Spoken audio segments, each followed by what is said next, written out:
ज्ञानतिमिरन्धस्य ज्ञानाञ्जनशलाकया चक्षुरुन्मीलितं येन तस्मै श्रीगुरुवे नमः। श्रीचैतन्यमनोभीष्टं स्थापितं येन भूतले स्वयं रूप कदा मह्यं ददाति स्वपदान्तिकम्। वन्देऽहं श्रीगुरो श्रीयुतापदकमलं श्रीगुरुन् वैष्णवांश्च श्रीरूपं साग्रजातं सहगण रघुनाथान्वितं तं सजीवं साद्वैतं सावधूतं परिजनसहितं कृष्णचैतन्यदेवं श्रीराधा कृष्णपादान् सहगण ललिता श्रीविशाखान्वितांश्च नमः ॐ विष्णुपादाय कृष्णपृष्ठाय भूतले श्रीमते भक्तिवेदान्त स्वामिन्निति नामिने नमस्ते सारस्वती देवे गौरवाणी प्रचारिणे निर्विशेष शून्यवादी पाश्चात्य देश तारिणे नमो महावदन्याय कृष्ण प्रेम प्रदायते कृष्णाय कृष्ण चैतन्य नामिने गौरतुषे नमः। हे कृष्णा करुणा सिंधो दीनबंधो जगतपते गोपेश गोपिका कांत श्री राधा कांत नमोस्तुते तप्त कांचन गौरांगी श्री राधे वृंदावनेश्वरी वृषभानुसुते देवी प्रणमामि हरिप्रिये वाञ्छा कल्पतरुभ्यश्च कृपा सिन्धो वैव च पतितानां पावनेभ्यो वैष्णवेभ्यो नमो नमः। जय श्री कृष्णा चैतन्य प्रभो नित्यानंद श्री अद्वैत गदाधर श्रीवासादि गौर भक्त वृंद हरे कृष्णा कृष्णा कृष्णा हरे हरे हरे रामा राम राम हरे हरे। मूकं करोति वाचालं पङ्गुं लङ्घायते गिरिं यत्कृपातमहं वन्दे श्रीगुरौ दीनतारिणम्। All right, yeah, so maybe it's the weather or something else. I don't see many people. It's okay. Nonetheless, we can. Shall we start or wait? I don't know what is the right thing to do right now. But okay. Um, um, yeah, it's already I think 6:05 or so. Um, okay, we can start, and by the time we talk about introduction and other things, we'll see. So right now we are in the section. Anybody remembers कौन से section में हम? There is a name of this section, specific one. 2.16 onwards, we are into some specific section. Prabhuji, the vision of seers of truth. Sorry, what was that? The vision of seers of truth. Yeah, exactly. Yeah. Tattvadarshi, okay. Yeah.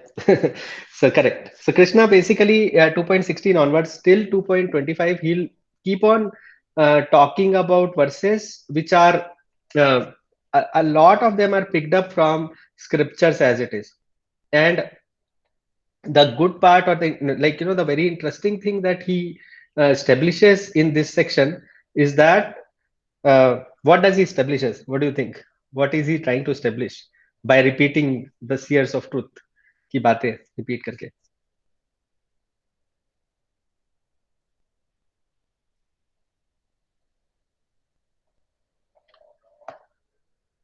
I mean, he's Krishna, right? He's God. He can say whatever he wants to. So he doesn't need to just repeat somebody else. What is he trying to establish?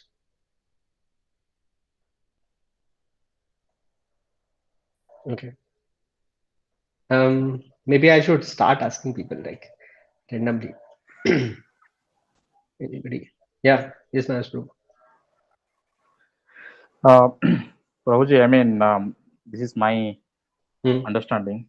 Is though I mean Krishna is Krishna, but Yeah. Arjun still is in that mode where he is in trouble or in dilemma or in things, right? So if Yeah. Krishna just now starts speaking like that, I mean Arjun Hmm. is not. I mean, though he said I'm surrendering to you, you help me all these things, but still internally he is not there. So first of all, Krishna has to set the surrounding correct, because Arjun has read somewhere lesson from different sources. So Hmm. to counter that, Krishna has to first neutralize that, saying the correct sources or the correct, like the seers who has uh, known the truth and seen the truth and what is their views. So at least to clarify that part, Krishna had to establish like witnesses, right? The correct witnesses. Hmm. Okay.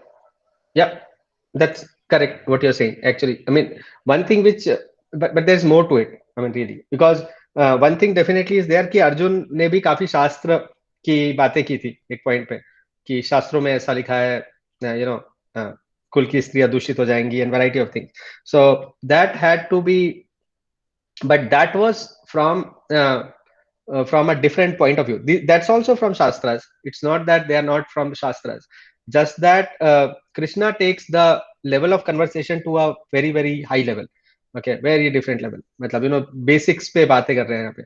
और ये सारी versus सुनने में बड़ी basic लगती है क्योंकि we as in India, you kind of hear something like this sometimes, or at least अभी हम भगवत गीता वगैरह की इतनी सारी चीजें सुन रहे हैं कुछ सालों से, so we must have heard these things, right? So, but I think the point that he's trying to establish by specifically that I'm trying to point is कि it's a vision of seers of truth, that Krishna is establishing the authority of Shabda Praman, that it is important, like the Vedic knowledge is passed down in parampara, and he's honoring that parampara by just repeating that thing as it is.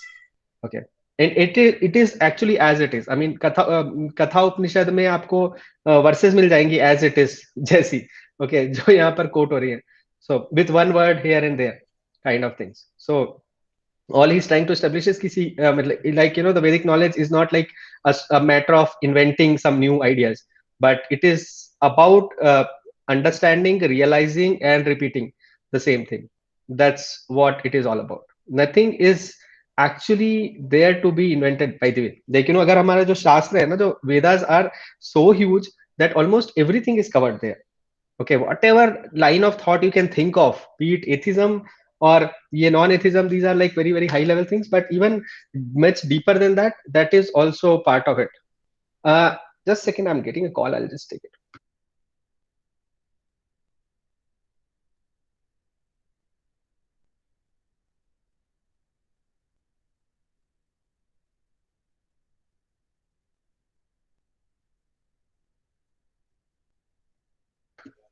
Hello.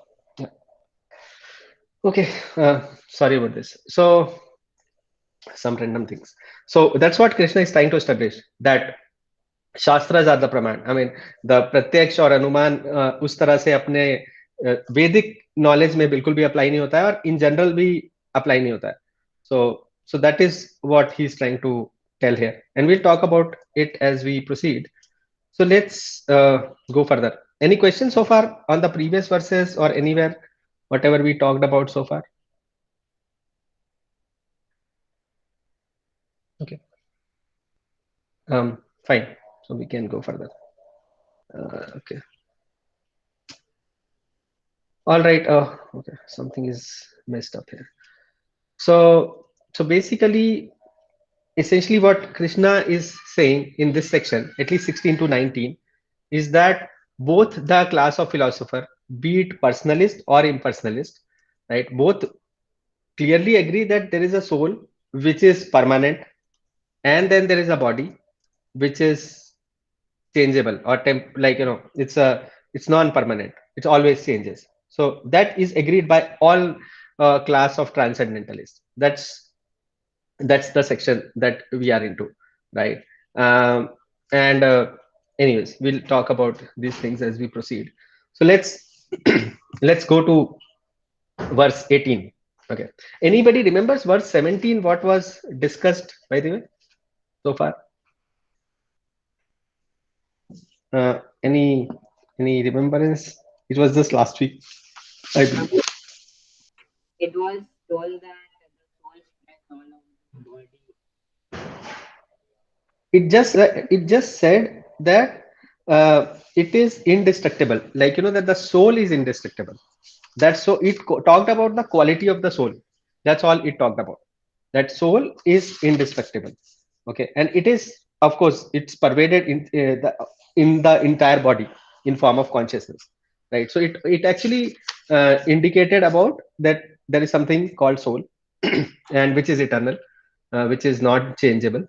So now let's go to this verse. Okay, so I'll recite. There was one Antavanta. question. Yes, Mataji. Yes, please go ahead. There was one question like you told about the soul consciousness. Hmm. I didn't get any answer. Can you just elaborate that? Ah, Last week, like you were asking one question. yes, that does the consciousness remain within this body, or does it also Outside of goes this out? body. Yeah. So actually, this question will get answered in next few verses. But basically, the thing to understand is that we are very minute soul, okay, and we are not able to go beyond this body. We can control matter, but up to certain limit only. Okay, our limit of controlling matter is not uh, absolute, but instead of that, there is uh, God, who who's also a spirit, but he's so amazing that his consciousness can go beyond this. And how? In the form of being Paramatma. So when he's as Paramatma, he is situated in everybody's heart. So he knows what is going on in everybody's mind. Okay, and he actually controls it completely. So that way he can go beyond the beyond the body. Okay, so he knows everybody what is going on, and he directs everyone. The 13th chapter Bhagavad Gita, it talks about the qualities of Paramatma, like Updeshta cha, Anumanta cha, Bharta Bhokta Maheshwara. So 13.31, I guess, something like that. So basically, yeah. So as a soul, we are very minute. Prabhupada will give this in the purport in next few verses, that there is something called as Anu Atma and Vibhu Atma, and then we can talk more about it. But yes, as because we are very minute, our consciousness is not beyond this. Consciousness specifically is about, like, that the ability to think and to control, and the way we talk about those things are not there beyond our body. Does it make sense? Just because we are very small, very minute. Yes. Okay, yeah, but as a super soul, as a Paramatma, he is able to control everything. He is able to understand everything, and he is able to direct everything, and he knows what's going on in everybody's mind. Okay. But there is one thing which actually goes beyond a body. Okay, and that is our false ego. That definitely crosses the boundary of body. Okay, which is like our any example can you think of? Do you think false ego means ahankar, which crosses our body?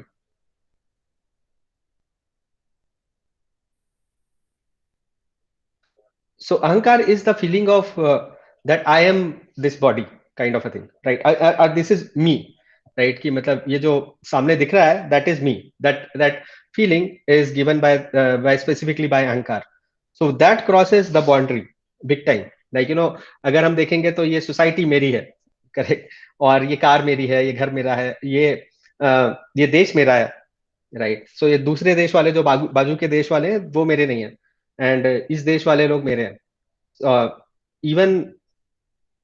Even sometimes when you are driving a car, I don't know if you have ever experienced it, but I have at least. If there is this thing, a boom barrier comes in, right? वो जो बंद करते हैं, and if it is too close, you actually bow down. Like ऐसा लगता है कि आप झुक जाओगे तो शायद कार टकराएगी नहीं ऊपर उससे, उस स्टिक से. ऐसा भी फीलिंग आता है. I don't know if anybody felt that, but basically you identify with your car so much that you feel that, oh, just by me going down, I'll pass through that. Even आप video game खेल रहे होते हो, सामने गोली चलती है तो आप भी इधर उधर मूव करते हो, जब विद द थॉट दैट वो गोली लगेगी नहीं, right? So you just start identifying with that. You think that that is me. So that ahankar thing, it crosses the boundary very quickly, but not the consciousness. I don't know if it makes sense. Any further question on this? No, Prabhuji. Okay. All right. All right. So let's recite this verse. Antavanta ime deha nityasyokta sharirina anashino aprameyasya tasmat yuddhasva bharata. Okay. Anyone wants to recite? Should I recite once more? Just to so that you can catch the tone. Yes, Bhaiya. अंतवंत इमे देहा नित्यस्योक्ता शरीरिना अनाशिनो अप्रमेयस्य तस्मात् युद्धस्व Bharat. Okay, who wants to recite? Hare Krishna. अंतवंता इमे देहा नित्यस्योक्ता शरीरणा अनाशिनो अप्रमेयस्या तस्मादो युद्धस्व भारता. Okay, thank you. Anyone else? Hare Krishna, Bhaiya. Correct. अंतवंत इमे देहा नित्यस्योक्ता शरीरिणा अनाशिनो अप्रमेयस्य तस्माद्युद्धस्व Bharat. Okay, thank you. All right. So yeah, translation by Srila Prabhupada. Srila Prabhupada. The material body of the indestructible, immeasurable, and eternal living entity is sure to come to an end. Therefore, fight, O descendant of Bharata. So, I hope it's a fairly, looks like a straightforward verse. I mean, it is.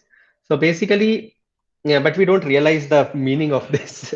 Once the day when we realize the meaning of these 2.16 to 25, the life does changes, will change.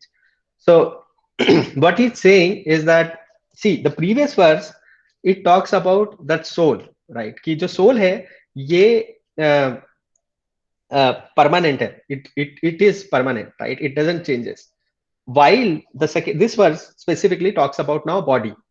So, जो body है is indestructible, immeasurable living entity की, that is going to come to an end for sure. Okay, it says that, so and therefore fight, O Arjuna, he's saying. So because no matter what, ये body तो खत्म होने ही वाली है. This is not going to going to be there for long. Okay, so in fact there are some interesting adjectives that Krishna uses here, right? It says anashina aprameyasya, right? So those are interesting ones. In fact, nitya, right? So couple of interesting adjectives that we can try to understand also and see. Let's see. So yeah. So basically, one thing that this verse establishes big time is that whose body is this, right? जो ये body है किसकी? ये body जो है वो soul की है, because lot of times when what we start thinking is that we are a body and we have a soul. I mean, you hear people saying this, my soul kind of a thing. Also, the people get into that level of illusion. They don't realize that I am soul and I have a body. And that's what he's saying. Okay, ये जो नित्य soul की जो body है, जो eternal एक soul है, उसकी जो बॉडी है, that is what is going to die. So this body is not going to be there for long. Okay. And how do you get this body? Like the soul, because he's traveling, so he's getting a body, right? the soul gets this body because of his karma, right? Like if you have more money, you buy go to a bigger clothes shop and get better clothes. If you are poor, then you are wearing some torn clothes, right? फटे पुराने कपड़े भी आपको पहनने पड़ते हैं. Similarly, the body that we get, maybe it's a body of a person we call a rich person, right? Or he's a poor person, uske even there are deformations in the body and things like that. All of that the soul gets just based on the karma. Karma is the price that you pay, right? So the point here is to get a body also you have to observe religious principle, right? धर्म ही तरीका है जिसके through आप अच्छी या बुरी body ले सकते हैं. So it is just like going to a shop and buying for new clothes. So but the owner is the soul and body is not the main thing. Okay. Yeah. So clear. So basically my question is, how does this verse help Arjun? What is Krishna trying to say?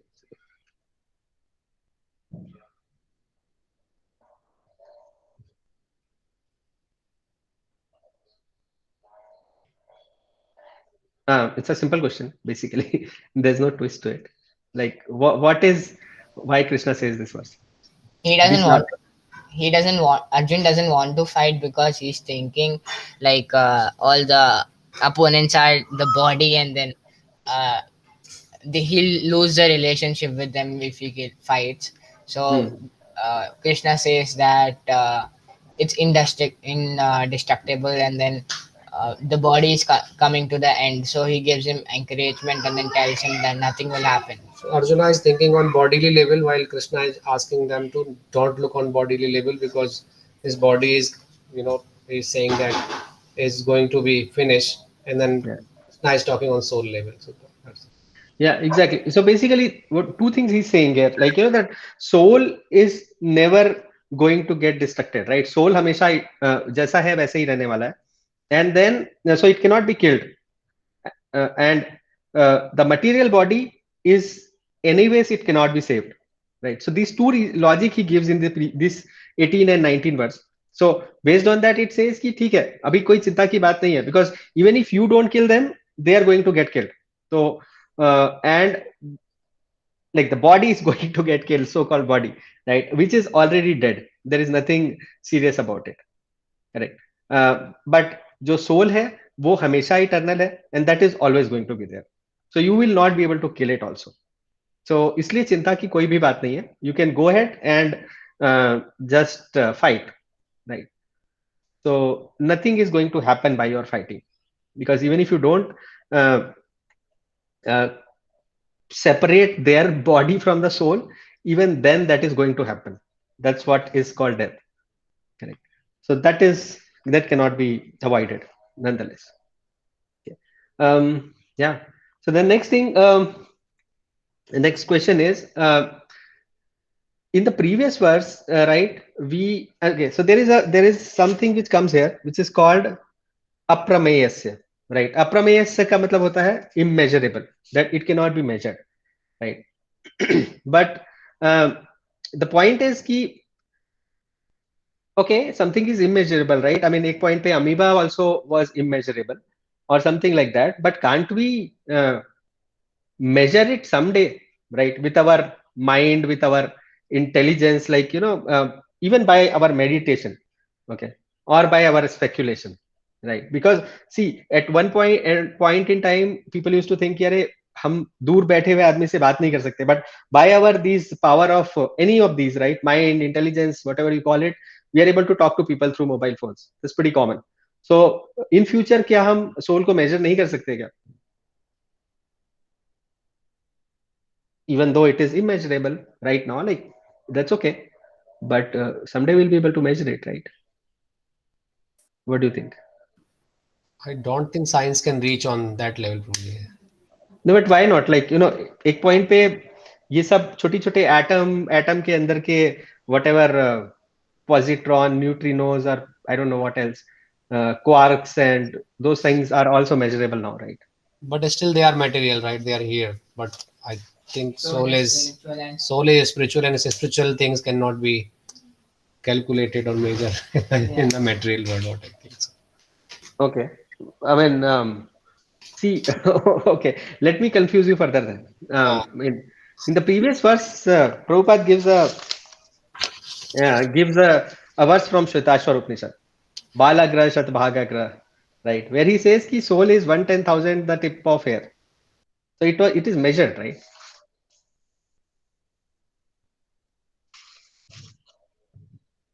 Okay, I actually yeah. double confused. So okay, so if yeah, But on the other side, I think we read that we can't see that, and we can't destruct this thing, all those things. When we can't see that with any of those things and all, it is really difficult. It is given that it is so small and all in our scriptures, but mm, on our bodily level, it is. We can't measure, like we can't measure it, but then as Krishna is telling, he's the God, he knows. So We नहीं can. but नहीं but Shvetashvar उपनिषद में तो seers of truth are telling the size, right? तत्वदर्शी बता रहे हैं कि 1/10,000 the tip of the hair is the size of the soul. So somebody has measured it apparently, right? then they are realized, like they are highly realized. But can't we do it materially also, right? I mean, things are realized, but then you later also like Shabda Praman actually can be realized in reality also, right? बचपन में आपको mummy has told you कि left sleeper should be worn in the left leg and right in the right leg, and you believed in her. That was Shabda Praman. But later you also realized that okay, I mean, if I actually put it in the left sleeper on the right leg, then it is not convenient. Correct. So you physically observe that also. Similarly, if something is given, you realized some realized persons are telling you, but you should be able to measure it also, right? I'm going all over the place. So yeah, let me see what people have to say. Prabhuji, Yeah. if I can. Yes, yes. So regarding that Shvetashvatara Upanishad, right, Balagra Satabhagasya. So even if the scripture is quoting that, maybe the context is maybe we are not understanding the context properly. I mean that is quoting for some specific purpose to tell us, the soul is localized or highly concentrated or very powerful. But I mean, it is spark of the supreme personality of Godhead. So in that sense, it is minute, and it is qualitatively same as God, but quantitatively it is very minute. Yeah, but it So tells the size also, right? I mean, we're just focused on the size right now. yeah, no, that is okay. I mean, that part I am kind of disagreeing in a little bit, saying because soul is spirit and size is of a matter. So spirit, when we are putting a size as a dimension of a spirit, right, then it is not the right measurement. Spirit Mhm. doesn't have any size. I mean, matter has size and all these things. Are you So saying, okay, let me pose a third question. Are you saying that spirit is actually doesn't have a form? now it has a form, but it doesn't have a size, as in how small or how big. The way we measure matter. Hmm. The way, I mean, the material dimensions or material measurements will not be applicable to spirit. Similarly, the spirit and matter are like, water and oil. They cannot be mixed together. Okay. So in Okay. that sense, the spirit, in the measurement of spirit, there could be some dimensions, some measurements could be there that we don't know. But the moment we say Balagra Satabhagyas, we visualize that as to something like, we measure in physics class, right? We try to measure Hmm. a thread or something. So we apply that psychology trying to measure soul, which is not correct, because soul is not like a matter that we can measure using our scale or using our any kind of Hmm. instruments. Okay. So you are saying we cannot measure it, but still the size is 1/10,000 the tip of hair. Okay. Yeah, I mean that is way, it's like I mean the way I understood that is, it is more like pointing towards how we can visualize that, not Hmm. necessarily going by measuring the thread, the hair. It is Yeah. pointing to saying, okay, it is very minute Yeah. compared to the supreme lord. You're right, actually. Yes, that's what it is. कि मतलब that 1/10,000 of the tip of the hair is for those curious people who really want to take a look at it. Like, कि कितना बड़ा है. So it's a very small thing. Just understand that. That's what it is. Okay. And when Krishna says here, aprameyasya, what we have to understand is that this is scripture that we are reading, right? This word cannot be changed. If he says aprameyasya, then it's aprameyasya. Okay, no matter in future, no matter what happens, there will be no situation when it can be measured, because that's what is written here. And the same thing, and we are in the section of Tattvadarshi, that also we have to understand ki Krishna himself is honoring that scripture. The people who do not believe in scriptures are called atheists. Okay, so then that falls into a totally different category. But if like in the olden times, when people used to argue also or talk to each other also, the brahmanas, they used to say ki shastra praman hai, right? I mean, that is the authority. If shastras say that, then yes, it cannot be measured, no matter what, right? Because Krishna says aprameyasya, so it's aprameyasya. In fact, right, so anyways, we are talking about Shabda Praman. I mean, this section itself, Krishna is establishing Shabda Praman here big time. Right. Baldev Vidyabhushan specifically gives another reason why it cannot be measured, is like, or it cannot be known. Aprameyasya also means cannot be known. So he says basically because it is because that is the jiva, like, the jiva itself is the knower, and itself is the consciousness.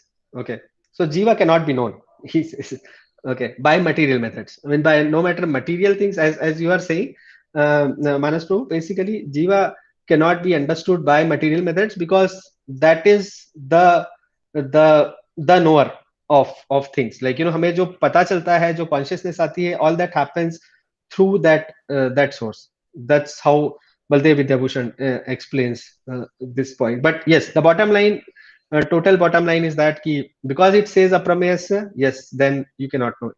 That's also one way to understand it. Okay. Yeah. Yeah.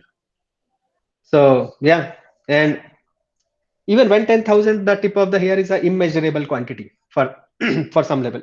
So that's why also it is said in that verse. But it's more for those curious people who really want to know कि मुझे बताओ size क्या है, then only I'll believe, something like that. But essentially it's immeasurable. Right. In fact, one more important word he uses here is ukta, right? Nitya isyokta sharirina. So basically that is a very important verse, as I'm saying, right, कि मतलब यहाँ पर शब्द प्रमाण की बात हो रही है. So he's saying कि it is said, right, that it's a nitya.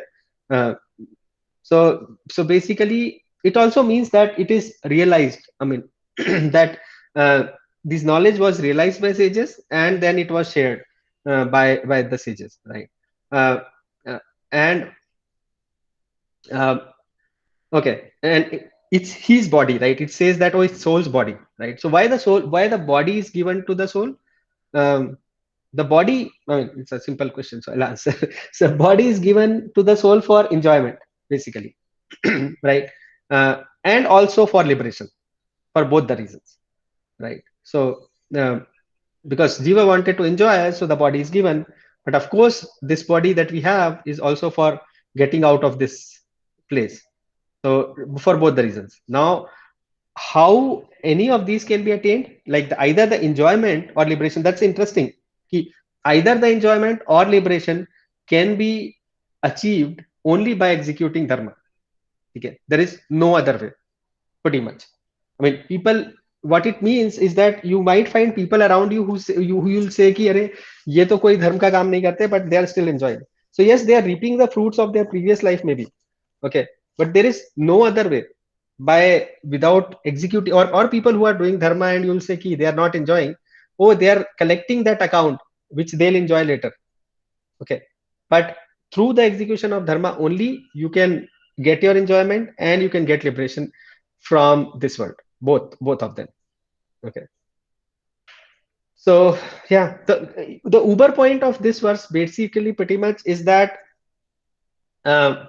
neither the jiva nor his body, right, his body is worthy of lamentation. ठीक है, जो हमें लगता है ना कि मतलब कुछ भी इनकी डेथ हो गई वगैरह वगैरह. So nothing of that, neither of these two are worthy of lamentation, because soul is eternal and the body is destructible. Correct. So किसी के लिए चिंता करने की बात नहीं है. And that's what he's saying कि तस्मात् युद्धस्व Bharat, because it's not worthy of lamentation. So please go and fight. There's nothing to worry. Okay. Any questions on this verse? All right. So I'll move on. In fact, yeah, this, if we were doing this physically, I would have preferred doing this particular discussion in a different format. But virtually it could be complicated, so I'm not doing it, because these verses are fairly small, but knowledge deep है. So we could have discussed it in a more better way. ठीक है, let's go to the next one. 2.19. So 2.25 till 2.35 we can actually go very fast, and then beyond that things, the pace will change. Okay, so till then we'll go fast. Okay, and I'll leave you with one question to think about later. Okay. यैनं वेत्ति हन्तारं यश्चैनं मन्यते हतम् उभौ तौ न विजानीतौ नायं हन्ति न हन्यते. Anyone, one person wants to recite?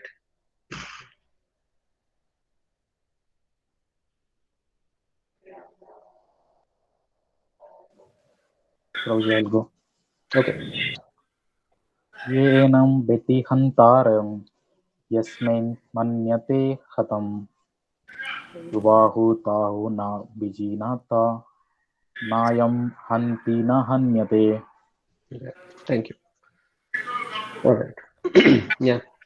Neither he who thinks the living entity the slayer, nor he who thinks it slain is in knowledge. For the self slays, nor not is slain. Okay. So basically, connected, all these verses are pretty much connected. So he's saying कि because जो हमने पिछली अभी बात की थी कि मतलब there is nothing worthy of lamentation, and basically one thing to understand, यहाँ पे बहुत बड़ी सी बात हो रही है, राइट? मतलब एक बहुत ही बड़ी बात हो रही है कि कोई मरता नहीं है और कोई मारता नहीं है. ऐसा गीता में लिखा है. So this is what is that verse, right? So this verse essentially should not be, it's not meant to be discussed among fools. Okay, it is meant to be understood only by self-realized people. Now what does self-realization means? That you realize who you are. Okay, that's what the meaning of self-realization. And who you are is a soul. If unless we understand that, till then talking ki koi marta nahi hai, that's a wrong understanding, because then you are talking at the bodily level, right? And that is not correct.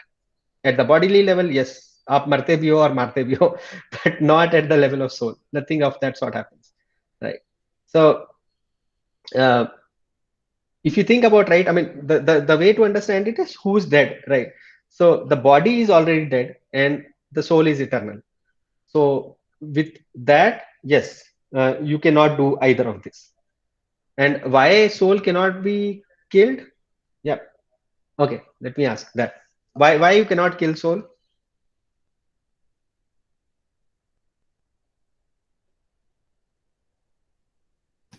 Because soul is eternal, and then it Yeah. is indestructible. So Correct. Even by, yeah, you're right. And even by material understanding, soul is very minute, right? 1/10,000, the tip of the hair. So किसी भी material weapon से आप उसे कुछ नहीं कर सकते हो. आपके whatever तीर कमान और तलवार से आप उसका कुछ नहीं कर सकते हो, because सब material understanding के level पे भी वो बहुत ही minute है. That is also being established, right? And of course, it is a spiritual thing. So material weapons or anything is not going to have any effect on that spirit. So it cannot be killed that way, right? So okay. So but do you think immortal, because the soul is immortal, right? So जो लोग बोलते हैं कि कोई मरता नहीं है किसी को भी, फिर does that recommend violence? I mean, does this verse recommend violence? Because soul is immortal. So how does it matter if you kill somebody? So अभी ये सब अहिंसा वगैरह ये सब कहाँ गई मतलब? I mean, what is the problem in killing someone?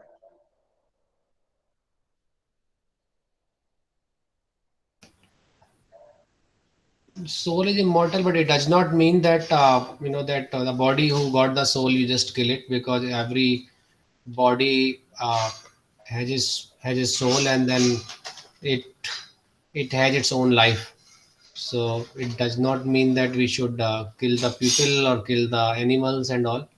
Uh, so Yeah, but life comes from the soul, right? And that's life is eternal.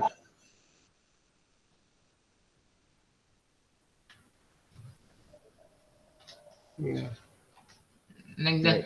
uh, soul got a chance, like if it's in the human body, soul got a chance to worship Krishna and then surrender unto him, and then Hmm. go technically go back to home.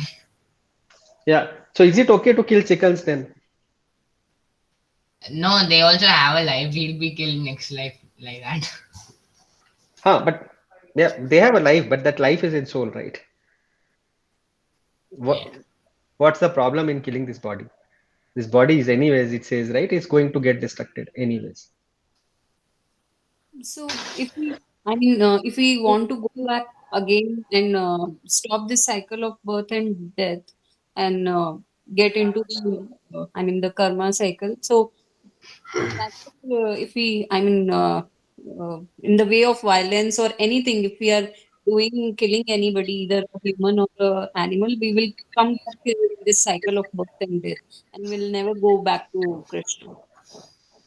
And Okay. So do you think the soldier can never get liberated? no, it's like killing the body without authority is like not is punishable and it's not recommended even by the Lord.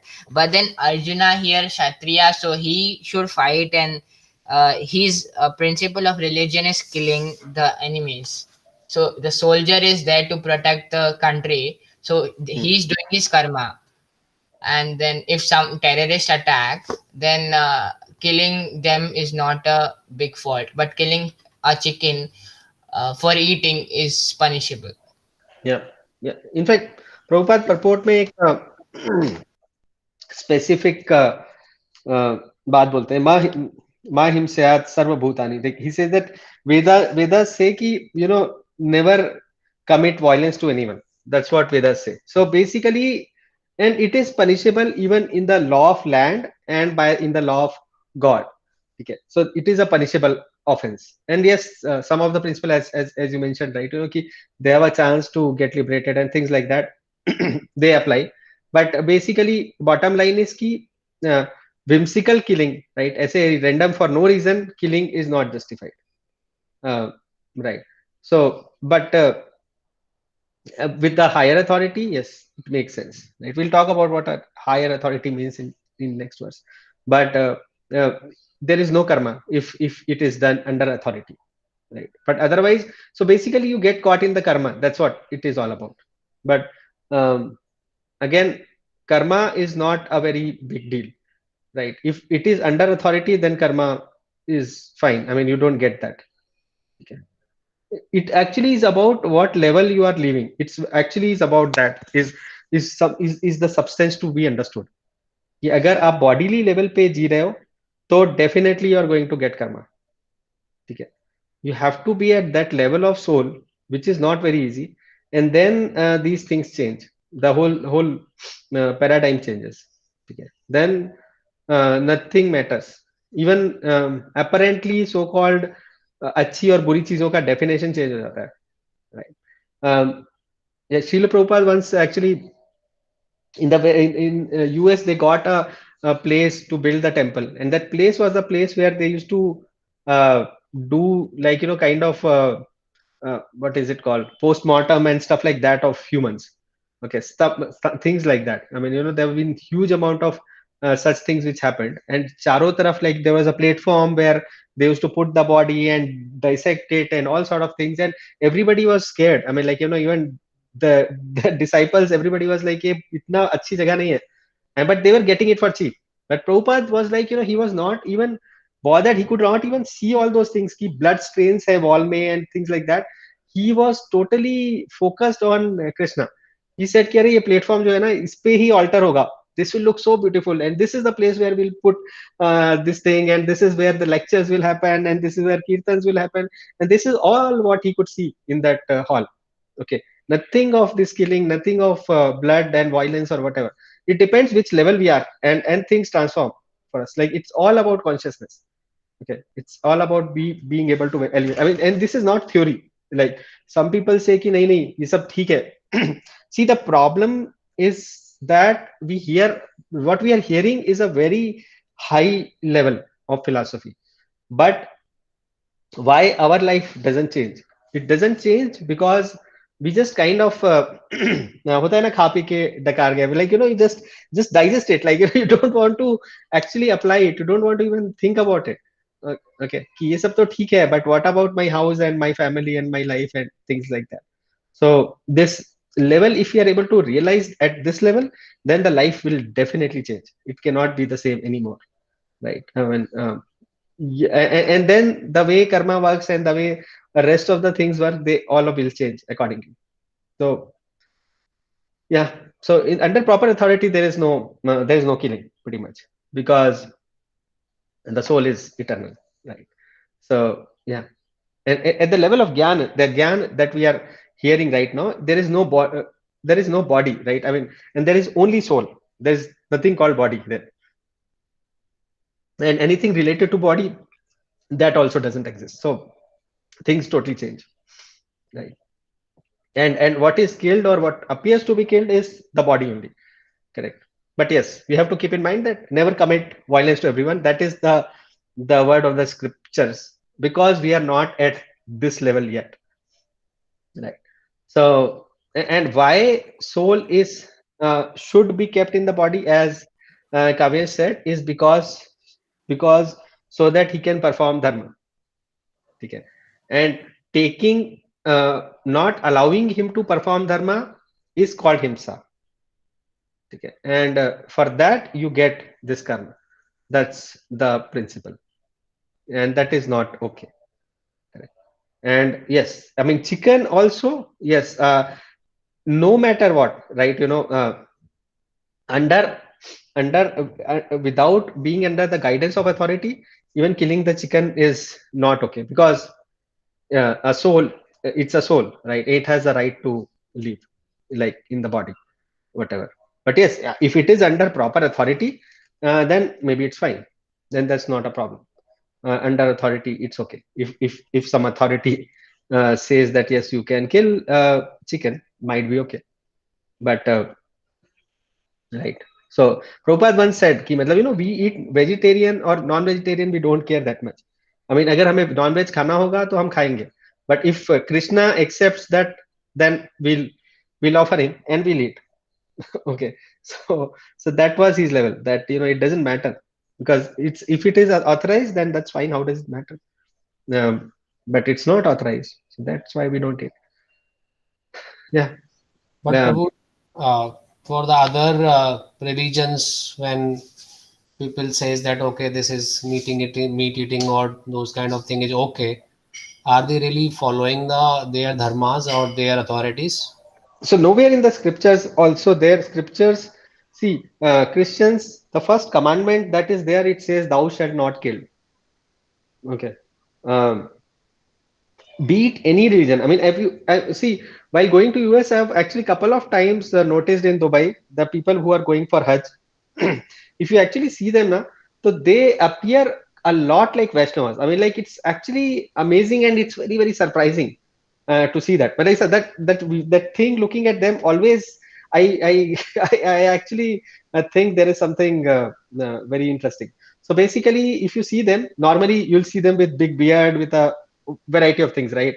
So they, at that time, they just shave their head, they shave their beard, mustache, everything, right? वो ऐसे ही सब कुछ करके, and then they wear only one white cloth around their body. Okay, like dhoti type of thing, roughly, like just wearing that white cloth over their body, and that's how they go. And in fact, when they go to this place uh, for their Hajj, so they are not supposed to eat meat. Okay, they don't eat meat there. Now, what is why you don't eat meat there, while why do you come back and then you eat meat here? Like, what is that which stops you from doing it the same thing there, right? Because you're supposed to follow that thing throughout, right? Not just there. So whether their scriptures allow it, not allow it, is a debatable topic. I mean, it's a totally different topic altogether.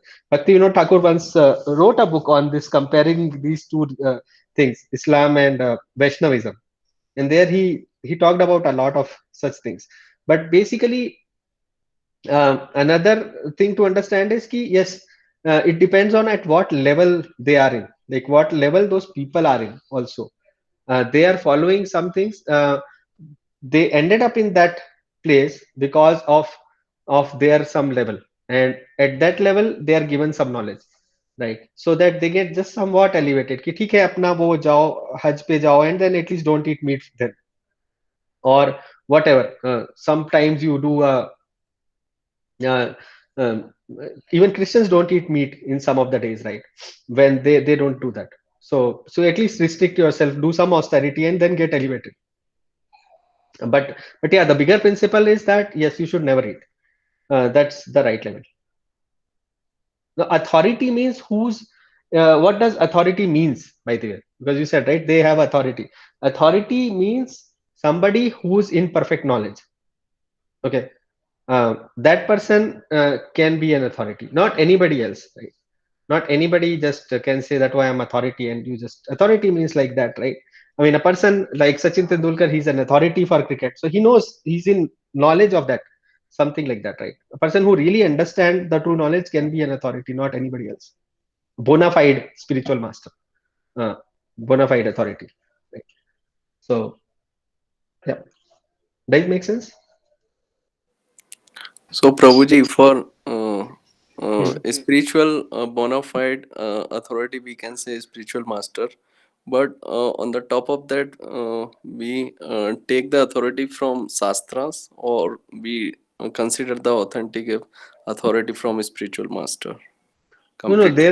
there is, I think, okay. So basically, there are three things which definitely should be considered. One is called Guru, Sadhu, and Shastra. Okay, these should be always considered. Although, of course, you should. I mean, in the ideal case, not in a yeah, in the ideal case, you should be finding a guru who's actually an authority. You should not just randomly select a guru, because that onus is on you to select the right person. Okay, so what if and guru is supposed to actually be an authority, but you can still cross verify him by looking at scriptures, and also looking at sadhu means, like, some other elevated personalities, maybe like guru ke jo or guru bhai hai, like, the god brothers and things like that.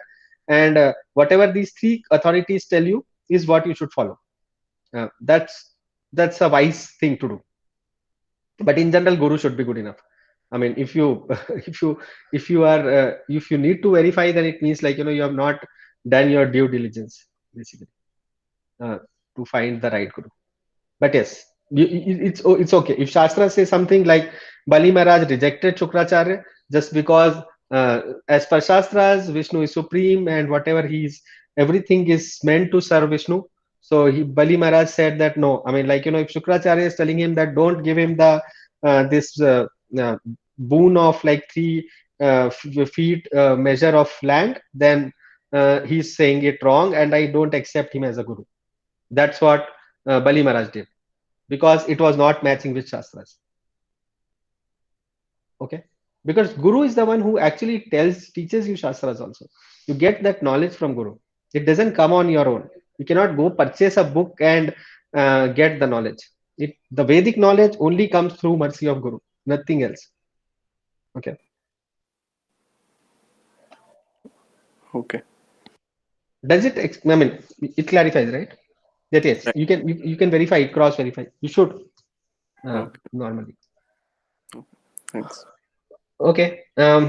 Yeah. So bottom line is that कि मतलब, higher authorities की बातें सुनोगे तो पाप नहीं लगेगा, like that is what it is. That's the connection between this and the previous verse also. Okay.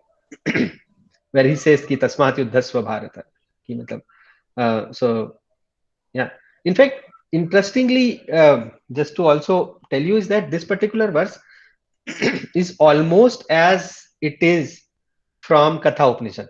Okay, Katha Upanishad mein first chapter, like so this verse and the next verse is from 1.2.19 and 1.2.20, I guess, roughly like that, like adjacent verses. They're almost picked and put here. Not exactly, but something like that. Like I think something like Katha Upanishad says that if the killer thinks that he kills, okay, or if the killed thinks that he's killed, okay, then they both do not know the nature of soul, because he does not kill or get killed. Something like that Katha Upanishad says about this verse, and almost similar wordings are also there in Sanskrit. Ubhauta na vijanito nayam hanti na hanyate. So basically, even if both of them think that, oh, I have killed or I've been killed, so they both don't understand the nature of the soul. So the nature of the soul is different. Like you can it cannot be killed. But at the same time, Ahinsayat Sarva Bhutani has to be kept in mind, that you should not commit violence. Okay. All right. Any questions on this? Okay, so we go to the next verse. Okay, 2.20. न जायते म्रियते वा कदाचन नायं भूत्वा भविता वा न भूया अजो नित्य शाश्वतोऽयं पुराणो न हन्यते हन्यमाने शरीरे. Okay, I'll just go through the translation straight. For the soul, there is neither birth nor death at any time. He has not come into being, does not come into being, and will not come into being. He is unborn, eternal, ever existing, and primeval. He is not slain when the body is slain. So, interesting, a lot of new adjectives are used here. Uh, Unborn, eternal, ever existing, primeval. They all sound almost similar. Uh, some interesting things have been played in this verse. Like, what do you think is the meaning of he has not come into being, does not come into being, and will not come into being? Why these three different lines? Nayam bhutva bhavitam va na bhuya. What does it mean? Past, present, future, Prabhuji. I mean, for eternal time, this is the fact. There Okay. is no chance in future something might mutate or evolve or something. Nothing like that. Yes, it doesn't. It is not. Yeah, it is not born, or it does not come into being at any point. Like कि past में कभी आया था, अभी आ रहा है, या बाद में कभी आएगा. Nothing of that sort exists, right? So this verse actually uh, kind of delineates the eternality of the soul. I mean, this verse purely talk about again the eternality of the soul. Okay, and as I say कि again it is like quoting Shastra. Prabhupada बताते हैं Bhagavad Gita purport में कि it's almost the similar verse comes in Katha Upanishad. Okay, and only one word is changed in that verse. But there's a word called vipaschin, and which is not here in this verse, and otherwise it's the same verse, right? So for the soul, basically there is neither birth nor death. Soul is eternal, and yes, as I say, like does not come, will not, and come into being. Okay, and he's eternal, unborn, ever existing, and primeval. Okay, so basically soul is steady and body is temporary, right? So body, anybody knows what kind of changes body go through? I think we talked about it, right, sometime. That there are some fixed. He take birth. He's Yeah. sorry. Go ahead. Birth, death, and the other two. Yeah. There are six, actually, six changes that anybody goes through. Uh, any living entity goes through. When we discuss this in Discover Yourself also, actually, and here also, I think. He take birth. He grow and then he procreate and then he get old and then he death something. Yeah, something like that. Exactly. So it's like birth, growth, sustenance, creation of byproducts, dwindling, and death. Okay, Correct. so everybody, any animal or humans or whatever, they all go through that. And Prabhupada यहाँ पे एक specific word use करते हैं in the purport. He says kutastha. He says that soul is kutastha. It says in the scriptures, and kutastha means that it is steady. Okay, and it doesn't ever changes. Okay, it just means that it doesn't change. Yeah, yeah. Right. So in fact he gives a very interesting example also somewhere in the purport. He says कि देखो soul जो है ना वो हमेशा है एक ही जैसा होता है. The example he gives is that yeah, the so-called old man therefore feels himself to be in the same spirit as in his childhood or youth. So even if you get old, you kind of remain in the same spirit, right? I mean, your nature kind of remains the same. You are just that your body is not moving well, but essentially you think and try to do the similar kind of things as you were doing in your young age, for example. So that way, yes, there is no change in the nature of a person, right? The soul does not ages with the body, right? So okay, what is the difference between Shashwat and Puran? uh, any thoughts? There these two words come, right? Shashwat and Puran. Puran is referring to the time in past, Hmm. beginning of the time. Shashwat is referring to the time in future, end of time. Puran means that oldest stuff. Yeah, That and but Shashwat, that this is uh, Permanent problem. permanent.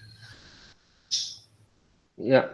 So essentially, like so Vishwanath Chakravarti Thakur, what he explains is that कि शाश्वत basically शाश्वत का मतलब होता है कि it includes all three level, past, present, and future. Okay, that Shashwat means always like that. So nothing changes, no mutation happens. That's how Vishwanath Chakravarti Thakur explains Shashwat. And Puran he explains that it it means like it is uh, it is fairly old. I mean, as you what you're saying, Manas Prabhu is like the Shashwat means past, right? But Puran is almost like in the past. Vishwanath Chakravarti Thakur specifically explains it like it is there is no mature. It is not getting matured at any time. That's how he explains it. He says that soul is always mature. Okay it is always mature so nothing like कि कुछ चीजें आगे बढ़ के अभी छोटा soul है फिर बड़ा सोल होगा nothing like that is happens okay it's a very past thing but it is always he says like it's a very old thing so it is always mature it was always like that soul is always uh, vipashin like vipashin means intelligent and knowledgeable because it's a very puran thing okay that's how he tries to explain it that thing the word puran okay. Um, so there is one more thing which comes in the purport. Prabhupada gives more than what Krishna tells us. So he talks about two type of souls. One is called Anuhatma and the other is called Vibhuatma. Okay, and he gives a from Katha Upanishad he gives a verse also. So basically that is about like kind of what to say. Let me see if I have the slide for that. No. Okay. So basically, that he explains that there are these two type of souls which live in a body. Okay, that's what the purport says, right? And if he understands the glories of the one soul, the small soul, the Anu Atma, if he understands the glories of the Vibhu Atma, then uh, he's basically lamentations and desires can go away. Now, how he can understand the glories is very interesting thing to understand. ये कथा उपनिषद में बहुत ही interesting सी चीज है that is to be understood. You can understand the glories of the Supreme by uh, what is written here. Yeah. Only one who can become free from all material desire and lamentation. So ये दो चीजें जो कर सकता है ना, that person can actually understand the glories of God. तो अभी हम लोगों के साथ प्रॉब्लम ये है कि हम लोग अपने ही प्रॉब्लम्स में फंसे हुए हैं इतने ज्यादा, मतलब मटेरियल डिजायर्स और lamentation, as in what new do I need to get in life, or what have I lost, kind of things, right? उन चीजों के लिए either lament करते हैं या फिर desire करते हैं, and because of which we are not able to understand God. So to be able to understand him, as per Katha Upanishad, we need to get out of these two things. Okay, it's not like I tell you and you get out of it, but without that, realizing God doesn't look likely. Okay. Yeah. So basically this anu का मतलब होता है infinitesimal, is a very small thing that we talk about, and vibhu means infinite. So these are the two type of souls which exist in the body, is what is said, right? And basically there is a difference in consciousness of both, the way it does, right? Because the supreme soul, he can understand, he knows about past, present, future, everything like that. But the individual soul is very minute, so it is tend to variety of things, like including forgetfulness and limited consciousness and things like that. Although, so that is what achintya bhedadi bhed, which Chaitanya Mahaprabhu explains, that both are similar, almost like they're same qualitatively, but quantitatively they are not. So they both exhibit the similar kind of qualities. And this Paramatma, as I was saying, right, in 13th chapter it talks about more about Paramatma, like Updeshta cha Anumanta cha Bharta Bhokta Maheshwara. So basically, so basically that person is called Vibhu Atma here in the purport. Okay. Yeah. And yeah, Vipashin word which comes in the purport, basically Prabhupada says that Katha Upanishad, one word which changes is Vipashin. Vipashin means soul is always learned. It always has the knowledge. So even though apparently it looks like कि हमें ये सब समझ में आएगा या नहीं आएगा, या इसकी अकल कम है, इसे ये सब बड़ी बातें समझ में नहीं आएंगी, all those things, but that is not like that, because the soul is always in knowledge. The what is missing is the ignorance. Okay, because soul is covered by ignorance, and that is why it is not able to understand any of this. Once it is out of ignorance, then it actually gets everything. That is not a problem. I mean, uh, in fact, uh, one of the example which comes to my mind for this particular thing is, I don't know if I told that story about Crazy Peter, right? Maybe I have. So basically, Crazy Peter uh, was a disciple of Prabhupada in reality, and he was such a person, jo ki hippies also didn't wanted to come near him, because he was always in a very bad situation. I mean, like, never taking bath, and always the hairs are matted and all sort of things, and always smelling of urine and beer and things like that. No, not even hippies used to be near him. So, and Prabhupada used to make him sit next to him. And this Crazy Peter always used to be sleeping most of the time, most of the lectures. Okay. And even hippies used to ask him, Ki, Prabhupada, why do you make him sit next to us? Because, next to yourself, right? He smells and things like that. And he's sleeping, he never hears. But Prabhupada used to say, Ki, see, soul never sleeps. So, soul is always listening. And that Crazy Peter, after a couple of years, became a person called Kushagrit Das. Okay. And a person who was very, very learned in Sanskrit. And he translated lot of books from Sanskrit to English on his own before he passed away. So how is that possible, right? I mean, that knowledge is always there, whether you hear or not able to hear. But that does not mean कि I'm saying कि आप हाथ में माला पकड़ के सो जाओ or whatever, right? Because your soul is here listening, but not the right thing to do. But yes, soul is always knowledgeable. It's always in knowledge. Just what is missing is the illusion. Once that is taken out, everybody is as intelligent as anyone else. So yeah. Okay. I think there is more things here, small things like unborn and eternal and things like that. But that's okay. More or less, that explains the verse. Now, we are in the middle of it. Actually, ideally, I would have wanted to just get complete with this section. Maybe next time we'll quickly complete it and go further, where we can talk more about about a lot of discussions. But bottom line is like, that we are in the middle of this section, which gives us enough knowledge about the soul, right? When Arjuna got the knowledge of the soul, his life changed, right? Um, what do you think will change by getting the knowledge of the soul for you? Do you think, I mean, and this is the homework, you can think about it, you don't need to tell also if you don't want to, but think about it, like, because this is a very deep philosophy. If it doesn't changes us, then there is something which we are not uh, getting properly. Okay, this is good enough to change anybody in the world. The understanding that we are not this body, okay, and this body is not eternal. There is no meaning to this body. Okay, yes, bro. You wanted to say something? So I have, yeah, because you focused more on the word primeval, right? When talking about primeval, like Saswat and Puran. Hmm. So primeval word ko sun ke, I mean, my mind started thinking different things. So I'm just trying to share, okay, what I'm thinking now. Yeah. I mean, primeval is, it is Prachin, right? So all of us, let's say in this forum now, are souls, and we are all old, right? In that sense, like we are all Prachin, right?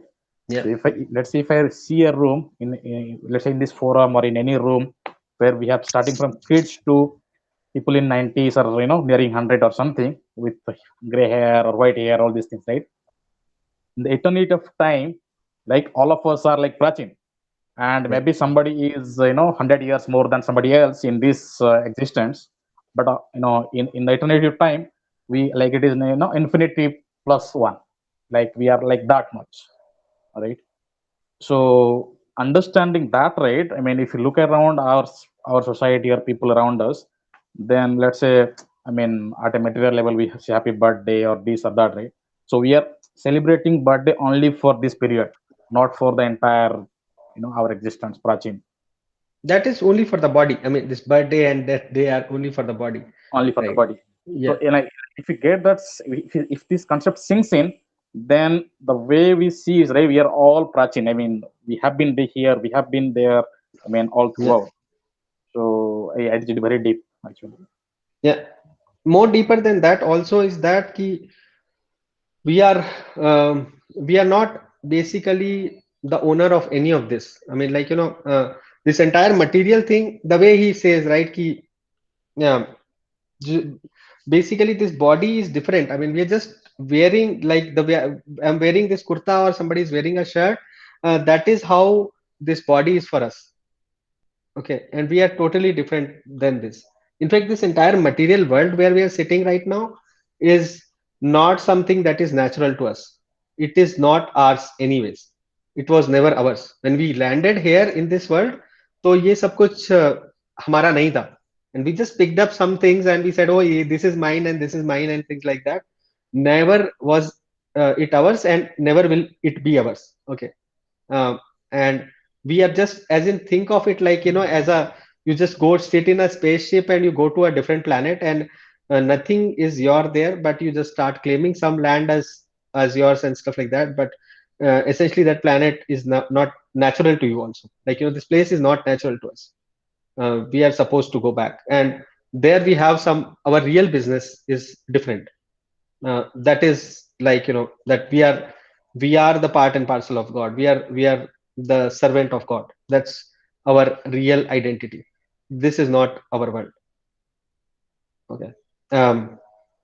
Variety of realization can come from this, and that is the reason why Krishna actually starts from this knowledge starts from here.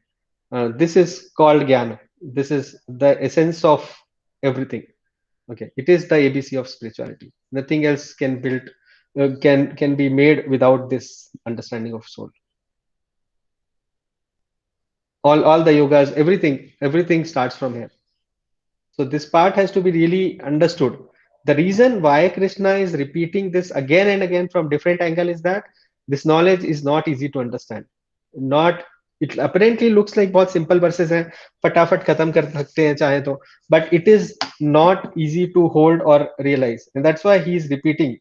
Because of his mercy, he is repeating this again and again. That soul is eternal, body is temporary. This is body is different, soul is different. The As a soul, you are like eternal, you are Puran, you are absolutely mature, you are knowledgeable, you have everything, you don't lack anything as a soul, right? You're a complete unit, and you don't need anything else to make it better for you. Okay. Yeah, I've taken 8 minutes extra. So Richa Mataji, do you want to talk about it? Sorry, any questions before that? Just one question, that you were talking about crazy Peter stories, and then we heard about so many similar kind of examples that Hmm. people met with Prabhupada for few days or few hours, and then or maybe few months, and later on they become a so learned people, and or they did a lot of great work and all. Yeah. Initially they were not that I mean, they did not know about nothing on this, so Yeah. the question is that is this all happened due to Guru Kripa, Prabhuji, or they, because they were not trained in anything and all, they were not aware on those knowledge and Hmm. all, and just very short meetings or very short time they spent with Prabhupada, they did a really really great job. So Yeah. That is the amazing thing of basically that is the amazing thing about coming in touch with such great souls. Basically, they can they can just transform you. Like, just think about uh, Prahlad Maharaj, right? He was a son of a Rakshas, correct? Not even doesn't fall under any kind of varnashram or anything of that sort, right? A person who was like totally against the god, and that person got turned out to be a great devotee, right? And why so? I mean, why somebody will ask why he became a devotee out of the blue, correct? The only evidence we get in Srimad Bhagavatam is that Narad Muni said he is a devotee. Okay, don't kill him. This is what he says to Devtas when they come to kill Prahlad Maharaj, and that's right. I mean, the kripa of Vaishnava is very amazing, very very amazing. I mean, it's very difficult to comprehend. Like one of the Vaishnavacharya in a Vaishnava song says that each of the followers of Chaitanya Mahaprabhu has the power to deliver one universe. So very difficult for us to realize. In fact, a qualified guru is the only qualification that a person has, nothing else. Like Prabhupada once said in a lecture, I mean, to his disciples, see, your qualification is because of me. Otherwise, you don't have any qualification. So whatever you have is only because of me. I mean, it doesn't mean ki, matlab, he was saying that because of pride or something, but he was just telling them the reality. Uh, yeah. So yeah, there's a verse in scriptures which says ki it is very I mean, Srimad Bhagavatam, it says ki matlab, it is very rare to get a human body, and much more rarer than that is to get a association of a Vaishnava. Uh, so Prabhupada was like amazing person. I mean, like, so much can be said about him. So such personalities definitely can transform. I mean, you cannot believe I mean, I'll eat up the whole time of Richa Mataji basically if I start telling you about those things. I mean, people who just got in touch with him, like just touched him somehow, say, then they got transformed. And that happens is like these great acharyas are like that. I mean, like so many of them, Ramanujacharya, Madhvacharya, and all, like people who just got in touch with them, like just saw them once, they got transformed. So they are of different category altogether. Um, yes, okay. okay, yeah, let's move to. I think, yeah, don't want to make us stop. I think, yeah, Richa Mataji, please go ahead. Yeah, Bhaiya. So, Hare Krishna to all Vaishnavas, and thank you. At least by mercy of Krishna, I got a chance to utter some of the words of Narottam Das Thakur. So, my apologies in advance if I make any mistake that is there. So, today I'll be speaking about Narottam Das Thakur. Sorry, I don't have any presentation because of my limitations with my laptop. So, that way. So, I have jotted down and made the few of the points. And the basic takeaways which I want to speak by the life of Narottam Das Thakur, which is very, very important, so that we, whatever we are reading and listening and sticking to our principles, that we, I mean, carry out. So there are few things which I'll first speak about, which are the main key takeaways, and then with each point, I'll just narrate one story. So the first one is the importance of prasadam. Why, I mean, we should always eat, first we offer to God and then we should eat the prasadam. The second is finding the right guru, which is very, very important. Third is, as we speak about the principles, which is association, books and chanting. So in that, hearing also comes. So hearing is very, very important, along with chanting and reading shastras and books.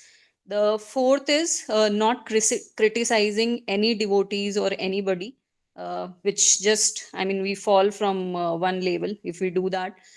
Listen. The next is listen to your guru and follow the instructions as always, and do not even deviate for one moment. Then the five, I mean, two more points which are there, which is being religious or being spiritual.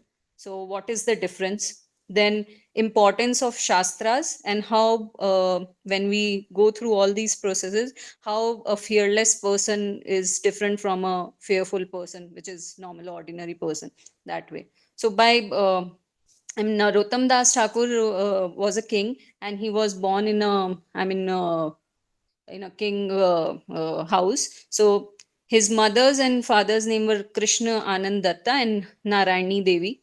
And he was, Narottam Das Thakur was a disciple of Loknath Goswami. Just a brief of Loknath Goswami, that he was called as Viviktanandi Vaishnav, which means that he took pleasure in worshipping Lord Krishna in the solitude of where there are no, I mean, nobody is there.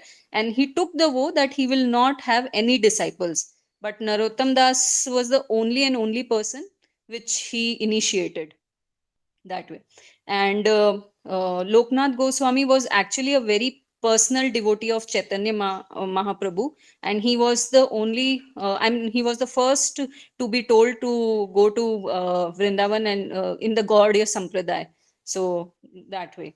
So he, I mean, he was the guru of Narottam Das Thakur. So Narottam Das Thakur was born in Magda month of full moon day of Magda month, and as I told, he was a son of a king. So even when he was, before he was born, what happened when ek bar Chaitanya Mahaprabhu, he was going through that he was like dancing with the associates and doing the Sankirtana, and suddenly in the direction of Khetudi village, his face looked very peculiar. His tears started falling, and he was, I mean, I mean, completely into tears, and he started crying Narottama, Narottama, oh Narottama, before even the Narottam Das Thakur was born. And after that, on this after few many years, on the sixth hour of the full moon day, Narottam Das Thakur was born. So that way. And one more story is there, where when Chaitanya Mahaprabhu was taking bath in Padmavati river, he told the river Padmavati that when Narottam comes, you give all this love to Narottam. So then the river asked, then how will I recognize? I mean, I don't know how I will recognize Narottam Das Thakur. So then Chaitanya Mahaprabhu said that when he will come, you automatically will start overflow. The river will start overflowing. And when Narottam Das Thakur was at the age of 12, he took a bathe in the Padmavati river. Then the Padmavati river got to know and showered all his love of Chaitanya Mahaprabhu to him, that way. So during his childhood, I mean, when he was born, after that, the first when the first auspicious event happens, which is Annaprasad, this activity. What happened that all the, I mean, village sare log the, and there were so many happily moments which were there. His father and mother were very excited. They called everybody. Invitation was there given them. And when the astrologer was there, and he told that he will be when he will become young, he will be a learned person. After that, the rice was being fed to Narottam Das Thakur, and he refused to take, even when he was very small. So everybody was like very surprised, and the whole happiness was, everybody were like little jittery that what has happened. Then the astrologer understood. He told, first offer the prasad to the Lord Vishnu, and then he will eat. And the same thing happened when the offering was made to Lord Vishnu, and immediately the boy, a small boy, eat the prasad. So that is the main point, that why we should offer prasad to Krishna, and to the Lord, and then we should eat. The second is, the during his student years, when he was in the middle age. So teachers were very very surprised ki how he can learn so quickly, and how he can grasp things beyond his age. So some of the teachers even said that, is he an incarnation of God? And all this while, when he was so much indulged in learning and all, he found that he was not interested in all these materialistic things, all this opulences, what his father has made in terms of the material things. So and everybody wanted in his family to get him married. So one fine day, what happened that, because he was not interested, so and yeah, so what happened, one fine day, when his father and his uncles went to the other village for the business purpose, he tricked his mother and ran away from the house.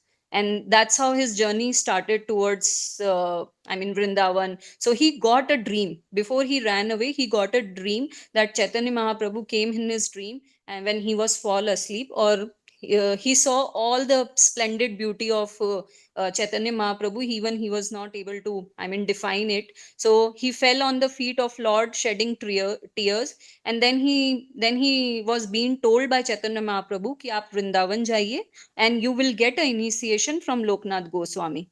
And then he followed the same. As soon as he got a chance, he followed, and he tricked his mother, and he ran away.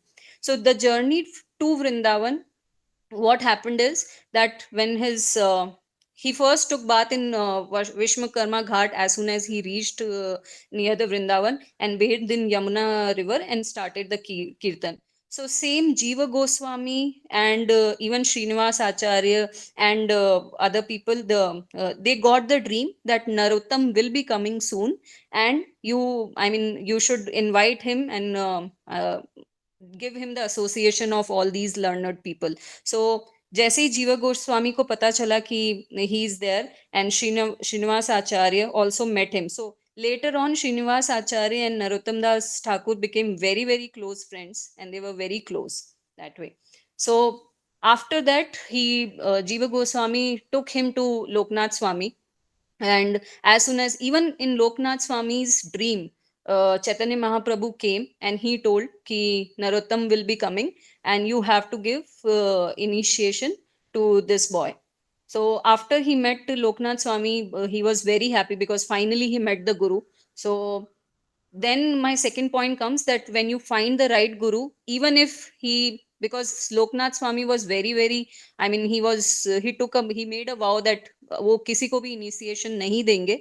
But the way he followed up Narottam Das, just almost for a year, what he used to do is, because उन्होंने पूरा ही refuse कर दिया था कि I'll not give initiation to anybody. तो जब वो सोते थे, तो early in the morning Loknath Goswami जब अपना when he wants to do the bodily procedures like passing the stool and urine, तो नरोत्तम दास ठाकुर उस वे को पूरा क्लीन करते थे. And he used to clean his even stool and urine, and made it clean, so that it is a service which he has done for his guru. So one fine day, जब एक बार लोकनाथ स्वामी जब जल्दी उठ गए थे, and he found कि नरोत्तम दास Thakur is doing that, he became so, he was into tears. And फिर उनको पता चला कि how his obedience, and plus his all dedication towards getting the initiation from him.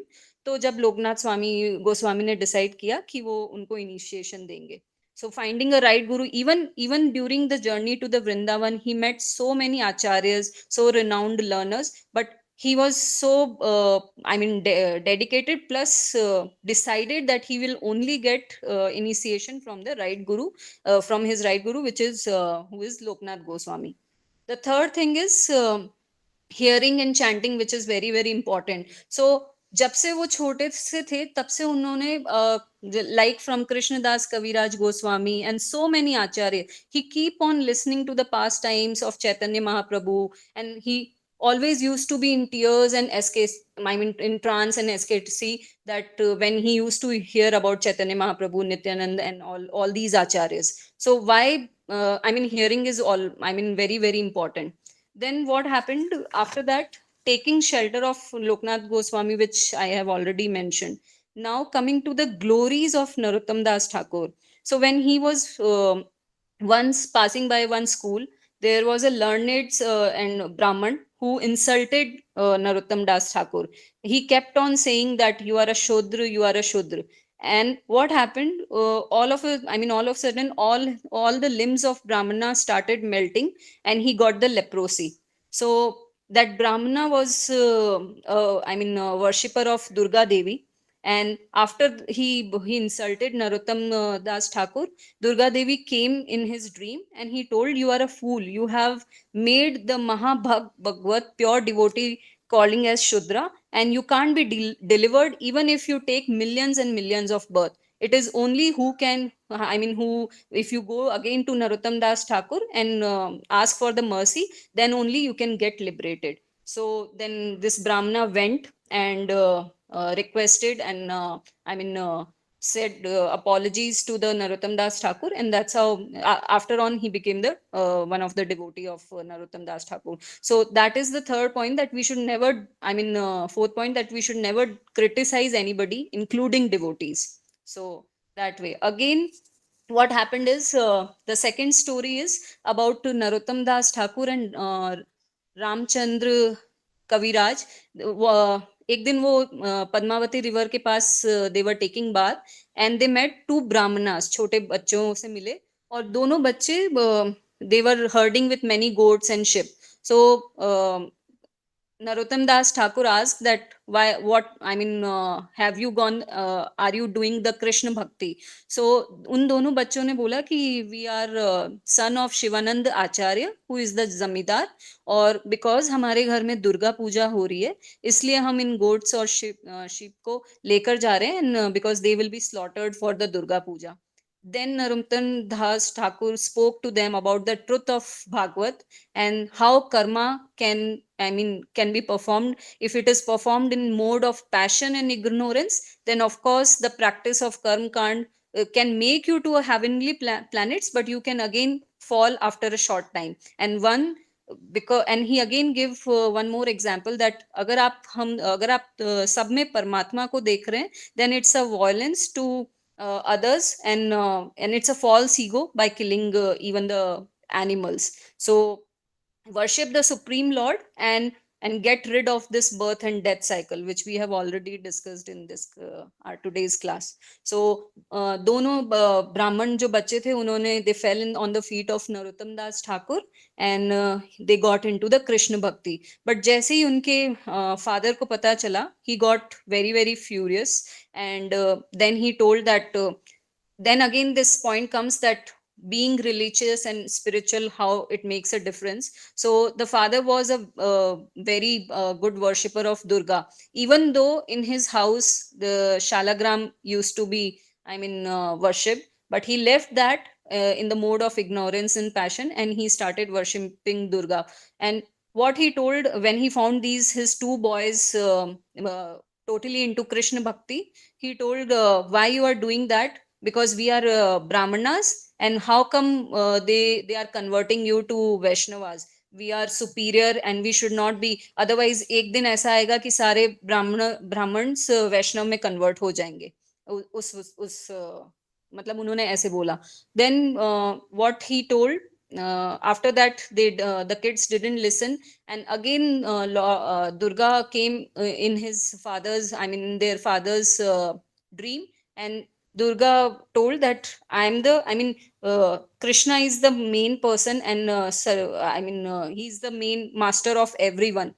And he is dear to me. So if you disrespect any devotee of a Krishna, I will be going to destroy you. और जो कृष्णा जिनको ignorance से cover करते हैं वही मेरे पास आते हैं, and then I mean destroy them and deliver them. So you better go to Narottam Das Thakur and ask his forgiveness and take initiation from him. So that is the again one of the glory of Narottam Das Thakur. Then being importance of Shastras, what happened when one day Narottam Das Thakur and the in his other disciples were there, they got to know that there are two, I mean there is a troop of brahmanas, and along with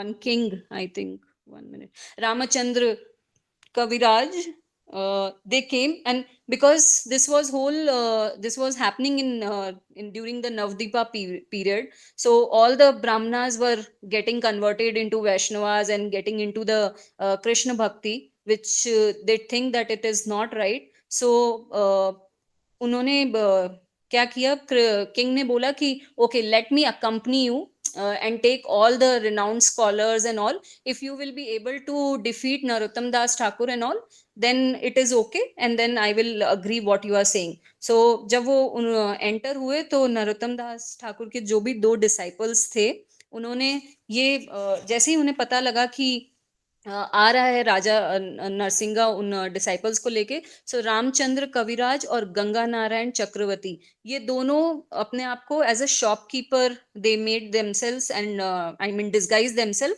और वो उस गांव में चले गए. उसके बाद जैसे ही वो जो किंग उनके सारे रिनाउंड स्कॉलर्स के साथ और आ रहा था, तो Ramchandra Kaviraj started talking to those brahmanas in Sanskrit, and that's how the conversation happened. And even the disciples of Narottam Das Thakur need not to come in that, and the disciples of the disciples of Narottam Das Thakur, Ramachandra Kaviraj and Ganga Narayan Chakravarti defeated those brahmanas. So that is just because when you have the importance of shastras, and when your guru teaches you the importance, how what to be read and how much to be read, so then only it can happen, and you should have focus towards all these things.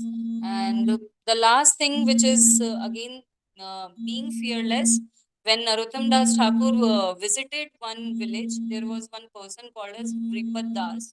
तो जब वो उसके घर में गए तो उन्हें पता चला कि he is very afraid of one snake which is there near to where he used to keep anaj and all.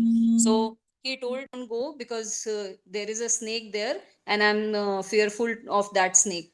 But Narottam Das Thakur was fearless, and he went inside, and to be surprised, he came with the 2 deities, which is Gaurang and Vishwanpuri, I think.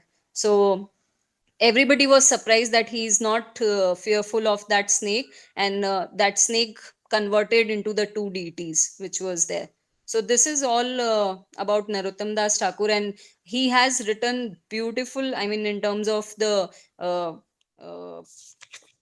songs and all those things, which Prabhupada in his quotes he has mentioned in most of the lectures when he used to give Bhagavatam lectures, and more, 2 of the Prabhupada's most famous works which Narottam Das Thakur has written is Pratna and Prema Bhakti Chandrika.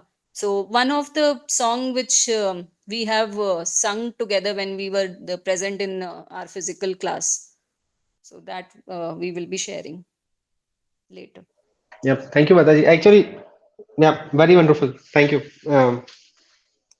In fact, once, like Gorkishore Das Babaji, somebody asked him that what is the price of pure devotion? Okay. So Gorkishore Das Babaji replied 10 paisa. And that person was like, "Okay, what does it mean? I mean, like, how can cost of pure devotion is 10 paisa?" So Gaur Kishore Das Babaji said, see, you take this 10 paisa, go to the market, okay, and purchase Prarthana and Prem Bhakti Chandrika. Okay, and you read it and you'll get the pure devotion. So that is the level of these books. I mean, Gaur Kishore Das Babaji himself was like, he was like a Babaji. He was like, most of the time without anything, right? But Prarthana was one book that he used to keep with him most of the time. In fact, Bhakti Vinod Thakur, wherever he used to travel. Okay, so there is a biography of Narottam Das, which is called Narottam Vilas. So he used to carry that Narottam Vilas with him mostly. Uh, and Prabhupada, his favorite song, in fact, is Hari Hari Bifale, which is written by Narottam Das Thakur. So Narottam Das Thakur was not at all ordinary personality. I mean, he's like such amazing person, and like one of my favorite acharyas. Like I can keep talking about him for days. In fact, so every song that he sang is amazing. In fact, I think most of the people who are attending the Mridanga class, right, we don't realize that those beats that we learn are actually coming from Narottam Das Thakur. The Vaishnav songs, any of the Vaishnav songs that we hear or anything, that tradition of Vaishnav songs in this sampradaya is because of Narottam Das Thakur. Okay, so all the Gaudiya Vaishnavism, the music and the songs and all of that is because of Narottam Das Thakur. So in fact, so much can be told about it. This is basically in this hierarchy of acharyas. When we reach Narottam Das Thakur, it is like we are touching Gaur Leela. Okay, and Gaur Leela is very, very sweet. Okay, it is more sweeter than nectar. I mean, so much I can tell you. Just if we touch that part, it will just blow away your mind. So I will not get into that. But basically, yeah, Narottam Das Thakur is an amazing acharya. Thank you, Mataji. Thank you for talking about it. So much can be said about him. Yeah. Any questions anybody has on this?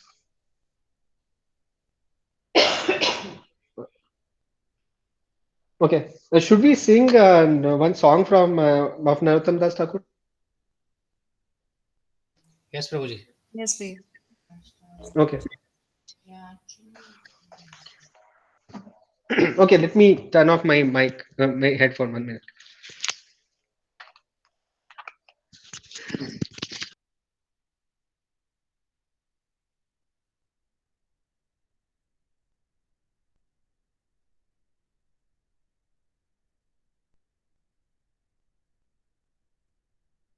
Am I audible? Audible? Yes, Prabhuji. Okay. Yeah. Vrindavan रम्य स्थान दिव्य चिंतामणि धाम्रत न मंदिर मनोहारा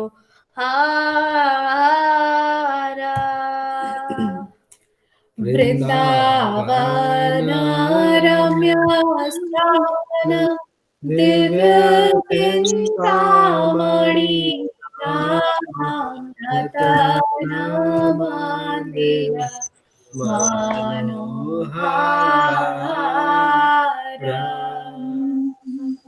अमृत कालिंदी नीरे राजहंस करे ताहे शोभे कनक कमला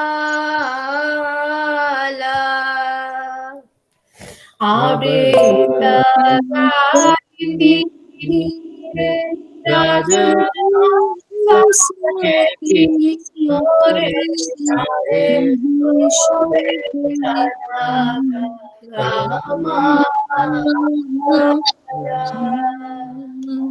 तार मध्ये मापीठ अष्टदाले बेष्टित अष्टदाले प्रधान नायिका तार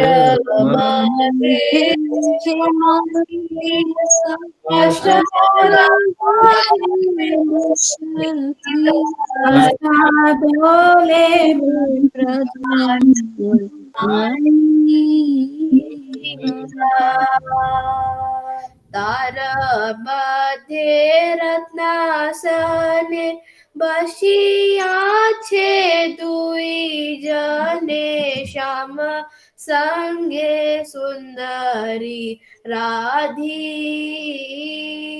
का तार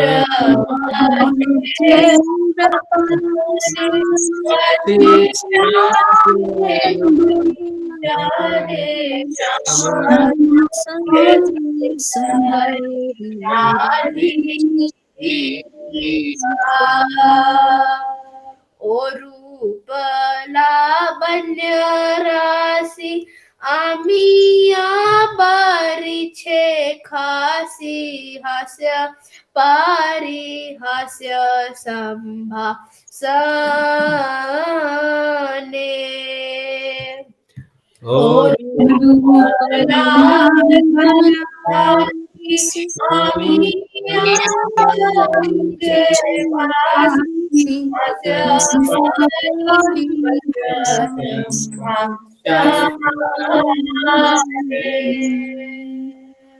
नरोत्तम दास काया नित्य लीला सुख माया सदा ईस पुरुख मोरा माने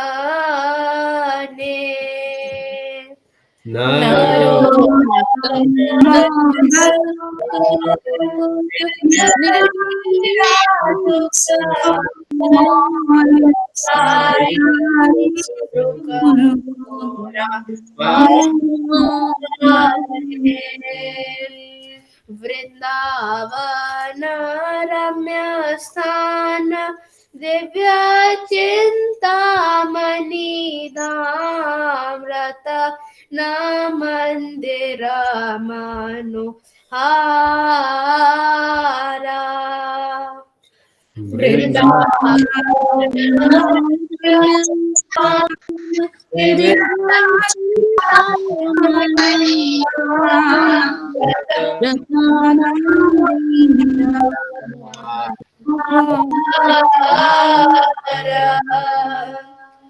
हरे Krishna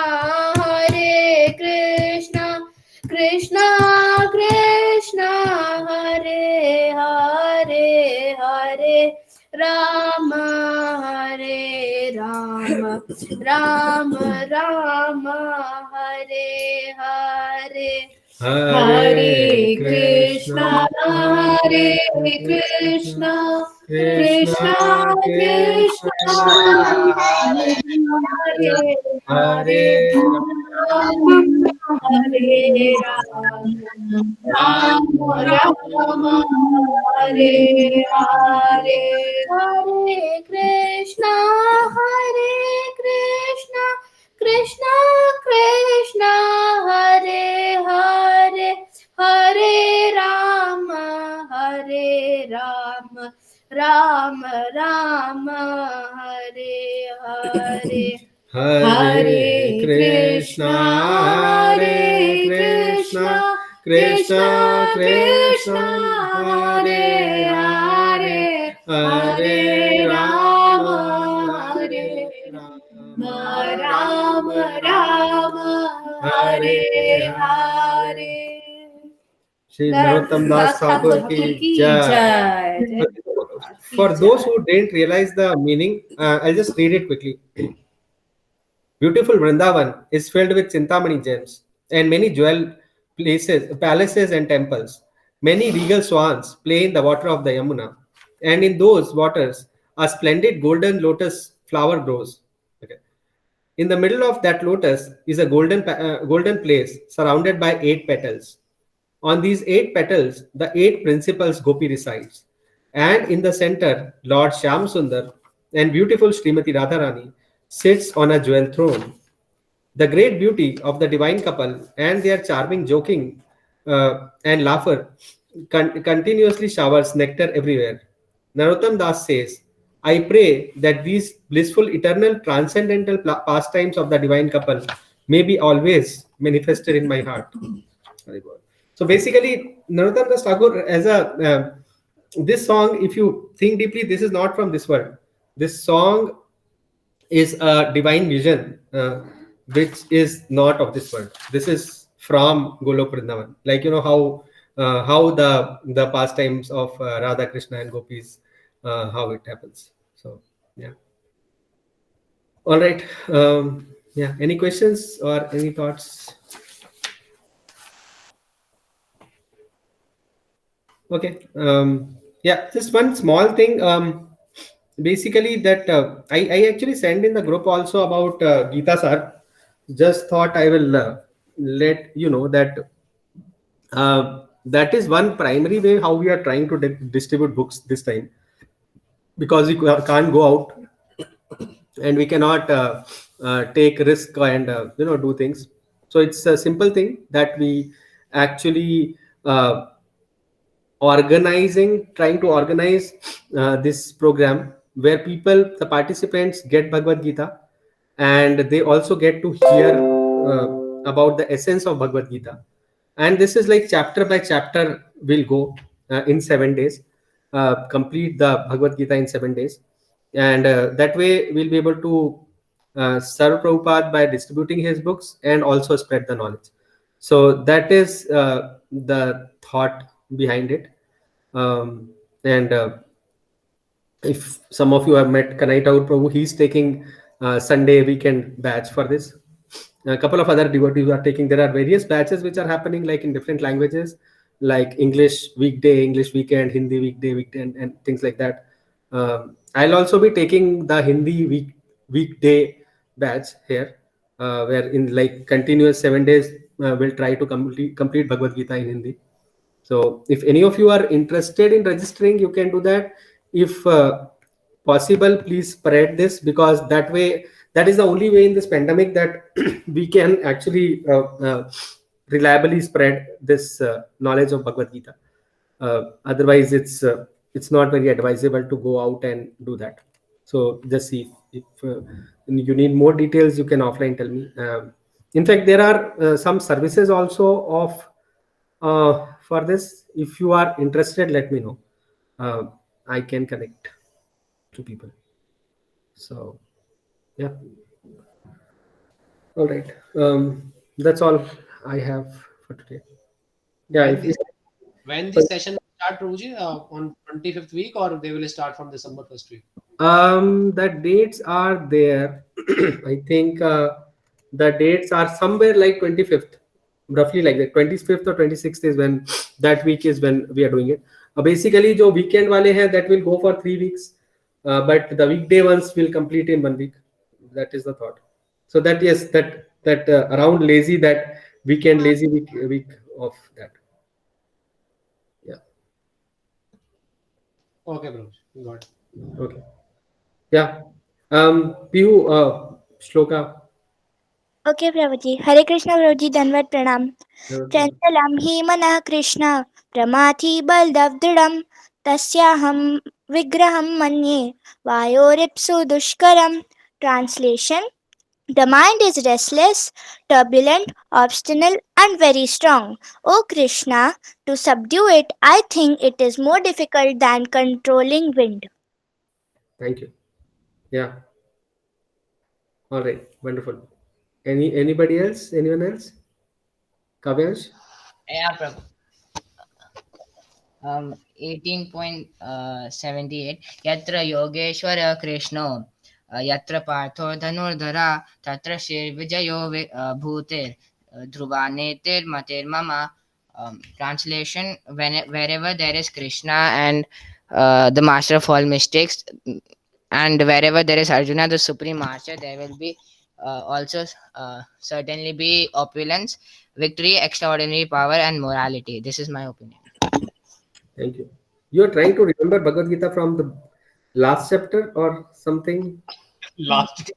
No. I messed up. So what I did was I'm doing like 2 slokas, one from the third chapter. I'm going to start third chapter, and one from 18th. Oh, okay. That way you are trying to. Okay, great. I just wanted to understand the the direction. Okay. All right. I don't think anyone else is there today. So all right. Thank you, everyone. Hare Krishna, Dandavat Pranam. वाञ्छाकल्पतरुभ्यश्च कृपासिन्धुभ्येव च पतितानां पावनेभ्यो वैष्णवेभ्यो नमो नमः। अनन्तकोटि वैष्णवेभ्यो। Hi, Gaur Premanande. Hari Hari Bol. Thank you. Hare Krishna. Hare Krishna. Thank you.